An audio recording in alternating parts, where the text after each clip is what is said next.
Hello and welcome to another episode of Coffee with Capril. I've got one of these virtual backgrounds. I got to make sure. Can you see it? I guess I got to. Oh, here we go. I got to do it like that. How about that? Anyway, I hope you're doing fine as I record this.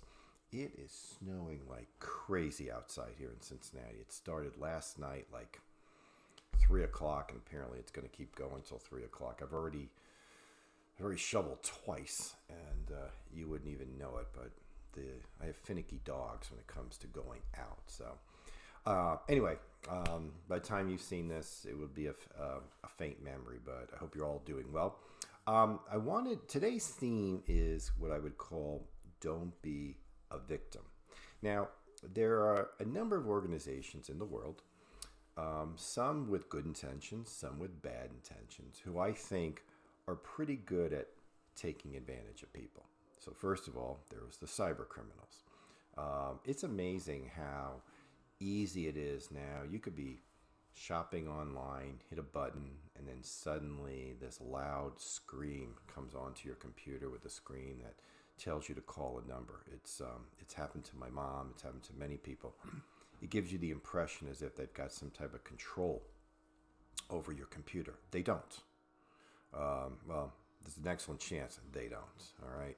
What they're hoping that you will do is call that number, and then they will invariably ask information of you, and then you can imagine where that leads to. You don't have to be tech savvy in these situations. What my advice to you would be first, if you have a laptop, just close the lid. All right, that's instantly going to cut you off from them. You may need to reboot your computer, and chances are that should be fine. If you only use a computer for things like email and web surfing, the next time you think about getting a new one, you may want to consider getting what we call a Chromebook, and this is a much less expensive, what looks to be like a laptop computer that interacts with the internet the same way that a computer would. Now, if you're doing a lot of creative stuff, you may find this to not have quite the power that you need. But if you are primarily reading news, sending emails, social media, those types of things, you might prefer that. The reason I like those is they have no hard drive. So you're not going to get a virus on those. You don't have to worry about, what you might click on. Just turn it off and turn it back on. All right, so those are the bad people, the bad intended people. All right, and look, I could talk at length about cybersecurity.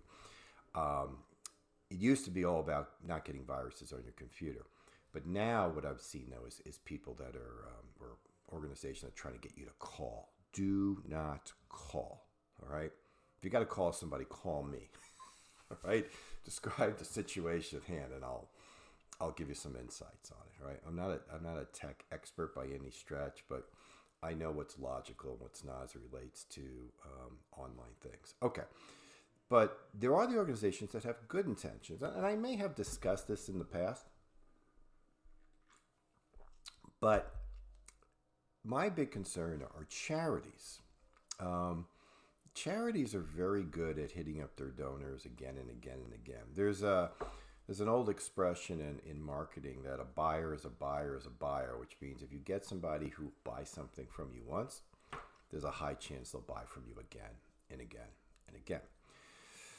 And charities know this. So if they can get you to give them any amount of money, 15, 20 bucks, they know that since that's not a lot of money, that they could probably get you to do that again and again and again. If they have a large list of those people, great. I mean, political campaigns do the same thing. You always hear about small dollar donors. Those are key to a campaign because you're only going to be able to hit the multimillionaires up once. They're going to write you a check for whatever, and that's probably going to be it because their attitude's going to be, hey, I've given you enough. But if you could get 10 million people to give you 10 bucks, well, you can keep coming back to those people, and it's not a big sacrifice for them to give you more. That's the whole key to a lot of that campaign financing that they do. Well, charities kind of do the same thing. And what I have found over the years is sometimes they go after the people who can least afford it. people who are living within modest means, and they're constantly writing these checks out to charities. Look, I'm not telling you what to do. I just want you to have a budget for things like charity, and don't ever exceed it.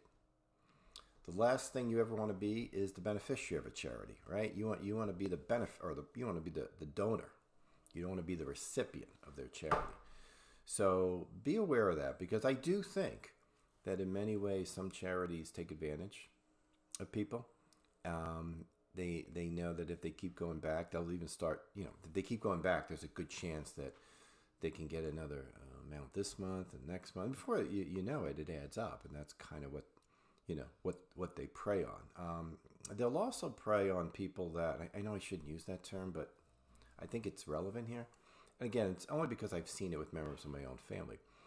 The people who call are very good at starting relationships with the donors as a way to almost become like a friend. And if you live alone and you feel lonely, that can be something that they can take advantage of. All right, so be mindful for yourself. Be mindful for the other people in your life. Don't be a victim.